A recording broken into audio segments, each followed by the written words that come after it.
الحمدللہ رب العالمین والصلاة والسلام علی سید الانبیاء والمرسلین اما بعد فاعوذ باللہ من الشیطان الرجیم بسم اللہ الرحمن الرحیم۔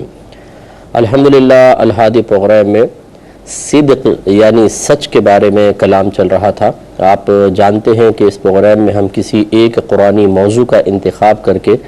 اس سے متعلقہ آیات اور پھر اس سے تعلق رکھنے والی احادیث کریمہ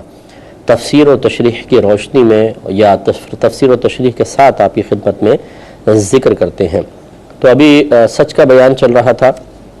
اور یہ بھی اس ضمن میں تھا، ہم نے آپ کو بتایا تھا کہ اللہ تبارک و تعالی نے قرآن عظیم میں بہت سے احکام ارشاد فرمائے ہیں، تو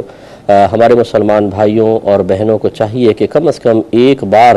تو قرآن کے تمام احکام کو اچھی طرح سمجھیں کہ اللہ تعالیٰ قرآن عظیم میں ہم سے کس کس چیز کا مطالبہ فرما رہا ہے۔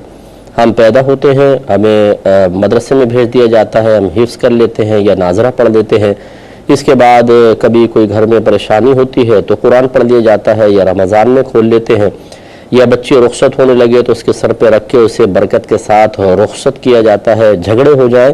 تو اپنے جھگڑے نپٹانے کے لیے قرآن پہ ہاتھ رکھ کے حلف اٹھائے جاتے ہیں، اور اس کے بعد جو اصل میں نزول قرآن کے مقاصد ہیں ان کو فراموش کر دیا جاتا ہے۔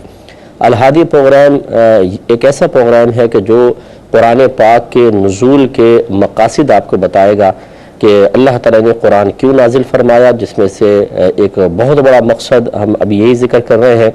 کہ اللہ تعالیٰ نے احکام بیان فرمائے ہیں تاکہ بندے اس کو اختیار کریں اور اس کے بدلے میں اس معاشرے میں توازن قائم ہو اور ان کے آخرت میں درجات بلند ہوں، انہیں انعامات ملیں۔ احکام الہیہ پر عمل کرنے سے معاشرے میں توازن اس طرح پیدا ہوتا ہے کہ اگر آپ ایک چیز کو اپنے لیے فیصلہ کن نہ بنائیں یا معیار نہ بنائیں تو کسی بھی مسئلے میں جب میں پھنس رہا ہوں گا میں اپنی مرضی سے کوئی رائے پیش کر دوں گا اور کوئی معیار بنا لوں گا، آپ پھنس رہے ہوں گے آپ معیار بنا لیں گے، پھر نہ میں آپ کی مانوں گا نہ آپ میری مانیں گے۔ تو ایک ایسی چیز تو ہونی چاہیے کہ نہ آپ کی کوئی سنے نہ میری سنے، ہاں اس کو سب کو ماننا ہے، اور وہ ہمارے اللہ تعالیٰ کے احکام ہیں۔ تو صداقت کے بارے میں، سچ کے بارے میں، صدق کے بارے میں آپ کو میں عرض کر رہا تھا۔ اللہ تعالیٰ نے حکم ارشاد فرمایا یا ایھا الذین آمنوا اتقوا اللہ وکونوا مع الصادقین، اے ایمان والو اللہ تبارک و تعالیٰ سے ڈرو اور سچوں کے ساتھ ہو جاؤ۔ تو ساتھ ہونے کا مطلب میں آپ کو بتا چکا ہوں کہ یا تو سچوں کی صحبت اختیار کرو یا خود سچے بن جاؤ، تو گویا کہ آپ سچوں کی صف میں داخل ہو گئے۔ سچ کا مطلب ہوتا ہے کہ جو کچھ ہوا ویسا ہی بے عینی بیان کر دینا، اور یہ ماضی کے ساتھ تعلق رکھے گا۔ سچ یا جھوٹ کا تعلق ماضی پاسٹ کے ساتھ ہوتا ہے کہ جیسا ہوا تھا ویسا آپ بیان کر رہے ہیں، یہ سچ ہے، اور جیسا نہیں ہوا آپ ویسا بیان کریں تو اس کو جھوٹ کہیں گے۔ زید مر گیا، اب میں خبر دے رہا ہوں زید مر گیا، یہ سچ ہے، اور زید زندہ ہے اور میں کہوں زید مر گیا، یہ جھوٹ ہے کیونکہ خلاف واقع بات ہو گئی۔ تو سچ بہت ہی اچھی چیز ہے، جسے ہم نے اس پہ بڑا کلام کیا ہے کہ اس سے شخصیت میں اعتماد پیدا ہوتا ہے۔ انسان جھوٹ بولتا ہے تو خود کو چور سمجھتا ہے، ضمیر کی ملامت ہوتی ہے، اعتماد کمزور ہو جاتا ہے۔ اس طرح دوسروں کا پھر اعتماد بڑھتا ہے، ٹرسٹ بڑھتا ہے، ہماری ذات شکوک و شبہات سے بالاتر ہو جاتی ہے۔ اسی طریقے سے اگر یقین حاصل ہو جائے کسی کو کہ ایک دکاندار سچ بولتا ہے تو لوگ اس سے ہی خریدنا پسند کرتے ہیں۔ اگر کوئی مکینک ہے، درزی ہے، یا کوئی بھی ایسا مشینری کا کام کرنے والا جس کے اس چیز کے اندر تک ہماری رسائی نہیں ہو سکتی ہے، وہ شخص ہی تمام اس کی ٹیکنیکل چیزیں جانتا ہے، وہ اگر سچا ہے تو بڑے اعتماد کے ساتھ کام دیا جاتا ہے کہ یہ جھوٹ کبھی نہیں بولے گا۔ ایسی اولاد میں سے جو سچ بولتا ہے اور اس پہ والدین کا اعتماد بڑھ جاتا ہے، ایسے ہی اگر اسٹوڈنٹس میں سے کوئی سچا بچہ ہوتا ہے تو ٹیچرز اس پر بہت زیادہ اعتماد کرنا شروع ہو جاتے ہیں۔ اللہ تبارک و تعالیٰ نے اپنے حبیب کریم صلی اللہ علیہ وسلم کو اعلان نبوت سے پہلے 40 سال تک یہ بہت سے احکام ارشاد فرمائے جو باقاعدہ کوئی قرآن شکل میں نہیں، الہام کے ساتھ اللہ نے بیان فرمائے ہیں، اور ان میں سے ایک سچ پر استقامت پذیر ہونا بھی ہے۔ میرے آقا صلی اللہ علیہ وسلم کی زبان اقدس سے 40 سال کے عرصے میں ایک بھی بات جھوٹ نہیں نکلی ہے۔ یہی وجہ ہے کہ جب آپ پہاڑ پر کھڑے ہوئے ہیں اور آپ نے اپنے خاندان والوں کو بلا کر یہ فرمایا کہ اگر میں تم سے یہ کہوں کہ اس پہاڑی کے پیچھے ایک بہت بڑا لشکر تم پہ حملہ کرنے والا ہے تو کیا تم میری بات کو قبول کرو گے؟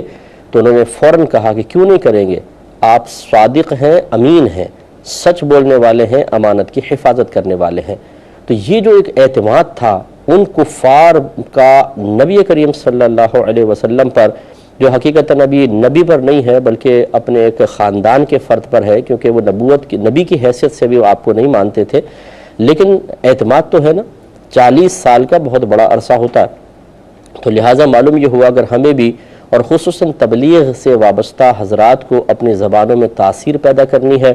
اپنی شخصیت میں اثر پیدا کرنا ہے، تو ہمیں سچ کو اختیار کرنا چاہیے۔ اور اگر خدا نخواستہ کبھی ایسا ہو جائے کہ ہماری کوئی بات غلط بیانی سی محسوس ہو تو اس کی وضاحت کرنی چاہیے۔ مثال کے طور پر جیسے کوئی شخص کسی سے ملنے کا وعدہ کر لیتا ہے، گھر کے پاس آتا ہے تو وہ دیکھتا ہے کچھ لوگ مہمان ہیں جو اتر کے گھر کی طرف چل رہے ہیں، تو اس نے اس کو فوراً فون کر دیا کہ یار میں نہیں آ سکتا ہوں کیونکہ گھر پہ کچھ مہمان آ گئے اور مجھے ان کے ساتھ رہنا ہوگا۔ لیکن جب وہ بعد میں گھر پر تھوڑی دیر وہ باہر سے ہو کر گھر پر آتا ہے تو دیکھتا ہے کہ وہ مہمان اصل میں ان کے گھر پر نہیں آئے، کسی اور قریبی گھر میں کسی اور رشتہ دار کے پاس چلے گئے ہیں۔ اب اتنا ٹائم نہیں ہے کہ اس دوست کے پاس پہنچے، تو اب یہ اس کو اگر بعد میں بتاتا ہے کہ جی جیسے اب یہ ہو گیا، اب یہ حقیقتاً جھوٹ نہیں ہے، یہ اتفاقاً ہو گیا ہے، تو اب اس کی وضاحت کر دینی چاہیے۔ کیونکہ اگر بالفرض جس دوست سے یا جو بھی جس سے بھی یہ فون پہ بات کر رہے تھے، اگر انہوں نے گھر پہ فون کیا اور پوچھا، کیونکہ یہ بعض لوگوں کی بڑی جستجو کی عادت ہوتی ہے کہ وہ گھر پہ مہمان آئے ہوئے ہیں، انہوں نے کہا نہیں کوئی مہمان نہیں آئے، تو اب آپ جھوٹے پڑ جائیں گے۔ اس لیے بعض اوقات ایسا ہوتا ہے نادانستہ طور پہ انسان کی زبان سے ایسی غلط بیانی نکلتی ہے جو حقیقتاً نظر شرع میں قابل گرفت نہیں ہوتی ہے۔ اب دوسری ایک مثال دیکھیں، آپ کے بھائی گھر میں ہیں، کسی دوست نے باہر سے پوچھا آپ کو ملے کہ وہ آپ کے بھائی گھر پر ہیں، آپ نے کہا ہیں، لیکن یہ آپ کو نہیں پتا تھا کہ وہ گھر میں تو تھے لیکن پچھلے دروازے سے تھوڑی دیر پہلے جا چکے ہیں۔ اب جب وہ گھر پہ پہنچا اس نے معلوم کہ پتہ چلا وہ تو گھر میں ہی نہیں ہے، تو اب آپ کے بارے میں ایک بدگمانی سی پیدا ہوگی کہ یار خامخواہ مجھے جھوٹ بولا اور میں گھر تک پہنچا۔ اب آپ نے اس کی وضاحت کرنی ہے۔ اسی طرح یہ جوائنٹ فیملیز کے اندر بہت سارے مسائل ہوتے ہیں کہ اس طرح کی غلط فہمیاں پیدا ہوتی ہیں۔ کوئی مطلب بیچارہ اس کے دل میں کوئی خیانت نہیں ہوتی، کوئی خرابی نہیں ہوتی اور وہ اس طرح بول دیتا ہے، تو پھر اس کو وضاحت کرنی چاہیے۔ لیکن ہمارے ہاں اکثر ایسا ہوتا ہے کہ وضاحتیں قبول نہیں کی جاتی۔ وجہ اس کی کیا ہے کہ پہلے سے ہی کردار مشکوک ہوتا ہے، 10 باتوں میں پہلے جھوٹ پکڑا گیا ہوتا ہے۔ اب 11ویں دفعہ انسان سچ بھی بول رہا ہو، جیسے اب یہ جو میں مثال دے رہا ہوں، لیکن وہ نادانستہ طور پہ جھوٹی بن جائے، تو اب انسان لاکھ عذر پیش کرے کہ نہیں مجھے یقین کرے نہیں پتا تھا، میں تو یوں سمجھی اور یوں سمجھا، تو سامنے والا اس کو قبول نہیں کرتا، بولتے ہیں کہ کیسے نہیں، پہلے بھی تم 10 دفعہ جھوٹ بول چکے ہو۔ یہی آپ کو بات سمجھا رہے ہیں کہ شخصیت میں اگر وقار پیدا کرنا ہے تو انسان کو سچ بولنا چاہیے۔ تھوڑے بہت وقتی طور پر حاصل ہونے والے اس کے بدلے میں جو نقصان ہیں ان کو فراموش کر دیں، ان کی طرف توجہ نہ کریں، بلکہ فوائد کو دیکھیں تو بہت ہی برکت ہوگی۔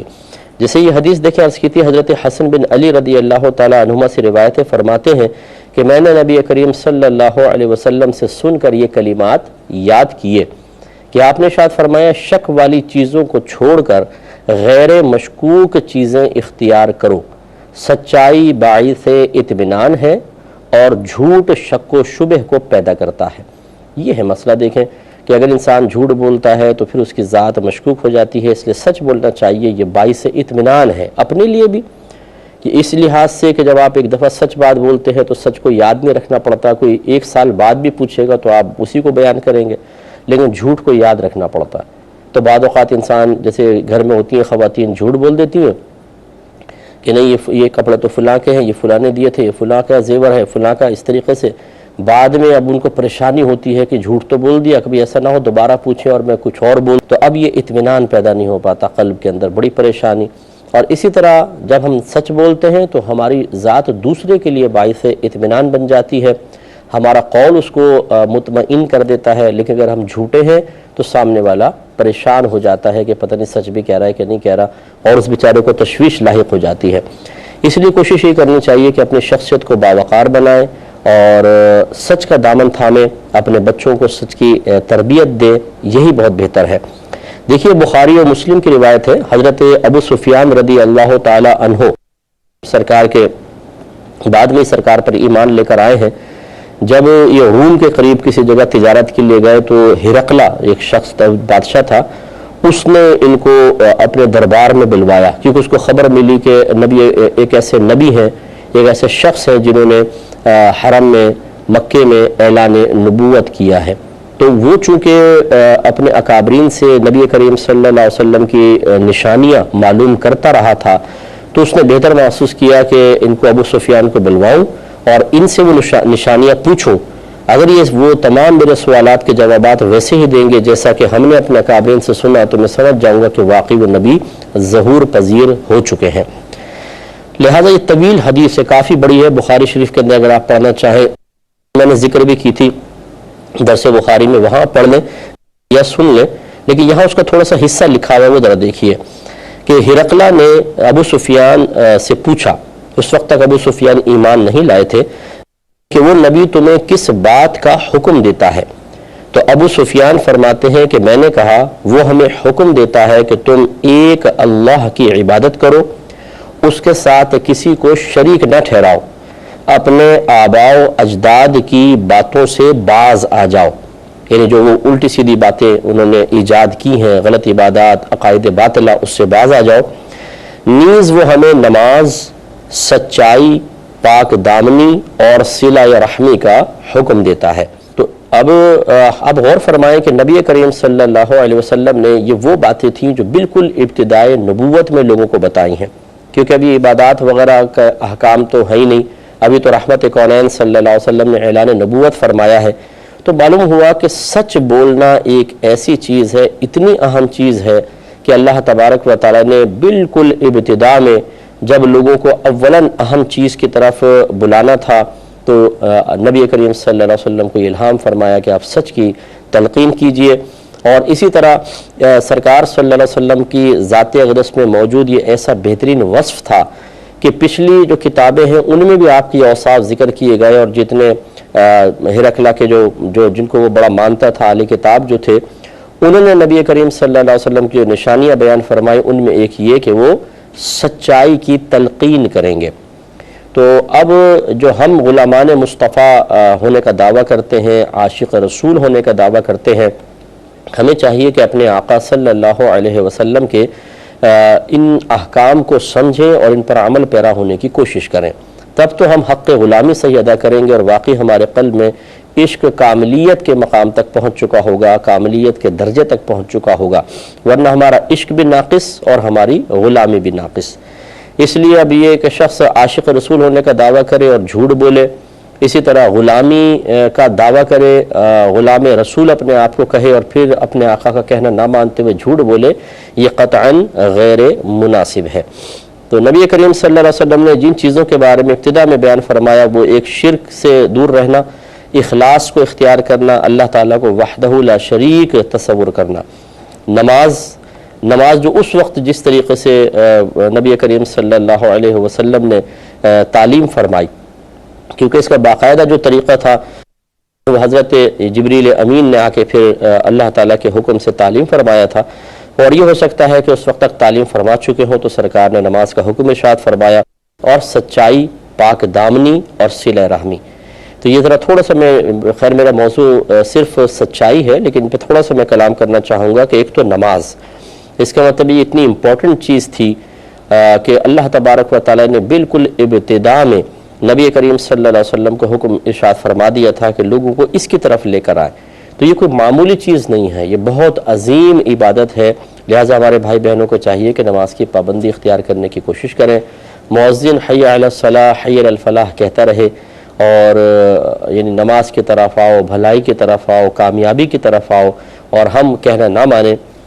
یہ بہت ہی بری بات ہے۔ گویا کہ ہم ایک ایسی چیز کا عملی طور پہ انکار کر رہے ہوتے ہیں، عملی طور پہ اس سے دور بھاگ رہے ہوتے ہیں کہ جس چیز کو اللہ تبارک و تعالیٰ نے اتنی اہمیت دی کہ شروع اسلام میں سب سے پہلے اسی کی تعلیمات دی گئی ہیں، اور اس کے بعد جب ہم بروز قیامت اٹھیں گے تو بھی رحمت کونین صلی اللہ علیہ وسلم کے فرمان ذی شان کے مطابق تم سے سب سے پہلے تمہاری نمازوں کے بارے میں سوال کیا جائے گا، اگر یہ مکمل ہوئی تو آگے کی منزل آسان ہے، اگر اس میں کمی ہوئی تو آگے خسارہ ہے۔ یہ غیبی خبر دینے والے ہمارے نبی ہیں، کوئی معاذ اللہ نجومی نہیں ہے کہ جس کی بات سن کر ہم یہ کہہ دیں کہ وہ ہو سکتا ہے نہ بھی ہو، ایسی بول رہا ہے، کچھ ستاروں کی چال دیکھ کر یا ہاتھوں کی لکیریں دیکھ کر اس نے بیان کر دیا ہے۔ ایسا نہیں، ہمارے آقا صلی اللہ علیہ وسلم جو بیان فرماتے ہیں وہ اللہ تبارک و تعالیٰ کے حکم اور وحی سے ہی ارشاد فرماتے ہیں، لہٰذا نماز کا حساب۔ اسی طرح دوسرا پھر سچائی، سچ بولنا، کیونکہ سچ جو قوم کا لیڈر ہوتا ہے، جب یہ سچ بول رہا ہوتا ہے تو قوم کا اس پر اعتماد ہوتا ہے۔ اپنے ملک کے آپ حالات دیکھ ہی لیں، آج سیاستدان سچ بول دے بہت ہی مشکل کام ہے، تقریباً ناممکن ہی کر لیں آپ۔ میں یہ نہیں کہہ رہا ہوں کہ ہر ایک جھوٹا ہے، اچھے بھی ہیں، لیکن جو زیادہ تر ایسا ہی ہمیں نظر آتا ہے ماحول وہ ایسا ہی ہے۔ اسی وجہ سے پھر قوم کا اعتماد ختم ہو جاتا ہے۔ اگر ایک سامنے وعدہ کر رہا ہوتا ہے، ہمیں لگتا ہے پتہ نہیں سچا ہے کہ جھوٹا ہے، 99% تو خیر ہمارا ذہن دوسری طرف ہی جاتا ہے، اونلی 1% کوئی اچھائی کی طرف بھی آ جاتا ہے کبھی کبھار۔ اور اسی طریقے سے اگر والدین اپنے بچوں سے جھوٹے وعدے کریں، ٹیچر اپنے بچوں سے اسی طرح وعدے کریں، تو ان کی بھی شخصیت مجروح ہو جاتی ہے، اور اسٹوڈنٹس یا اولاد جو ہے اپنے ماں باپ پہ اتنا کامل اعتماد نہیں کرتی ہے۔ اس لیے صداقت اور سچائی بہت ضروری ہے۔ پھر پاک دامنی کی تلقین، پاک دامنی کا مطلب زنا سے انسان محفوظ رہے، بدنگاہی سے محفوظ رہے، گندگی سے محفوظ رہے، کیونکہ عربوں کے ہاں اس کا کوئی تصور نہیں تھا۔ جیسے باہر کے ملکوں میں چلے جائیں کہ وہاں پر مطلب آدھے کپڑے پہننا، آدھا جسم بڑھانا ہے، مرد عورت کا اختلاط ہے، بلکہ مردوں کا مردوں کے ساتھ، عورتوں کا عورتوں کے ساتھ اختلاط ناجائز قسم کا، اسی طریقے سے ہینڈ شیک کرنا اور بہت سارے کام کرنا، انہیں وہ لوگ معیوب ہی نہیں سمجھتے۔ یہی زمانہ جاہلیت میں تھا کہ کوئی اس کو عیب نہیں سمجھتا تھا، زنا کرنا، برائی کرنا، یہ کرنا وہ کرنا۔ یہ تو ہمارا مذہب اسلام ہے جس نے آ کے ہمیں ایک لائن کھینچ کے بتا دی، بس یہ لیمیٹیشنز ہیں، آپ یہاں تک آپ آ سکتے ہیں، اس کے بعد اگر آپ نے آگے قدم بڑھایا تو آپ حرام اور گناہ کبیرہ میں مبتلا ہو جائیں گے، اللہ تعالیٰ کے غضب کے مستحق ہو جائیں گے۔ تو پھر ہم اپنے آپ کو روکتے ہیں سننے سے، دیکھنے سے، بولنے سے، سوچنے سے، اپنے دیگر اعضاء کے استعمال سے۔ یہ ہمارے مذہب کا خاصہ ہے، اس کو ہمیں سمجھنا چاہیے۔ تو پاک دامنی کی سرکار نے تلقین فرمائی، اس پر سلسلہ کلام جاری رہے گا انشاءاللہ نیکسٹ پروگرام میں بھی۔ وآخر دعوانا ان الحمدللہ رب العالمین۔ میں بہک سکوں یہ مجال کیا، میرا رہنما کو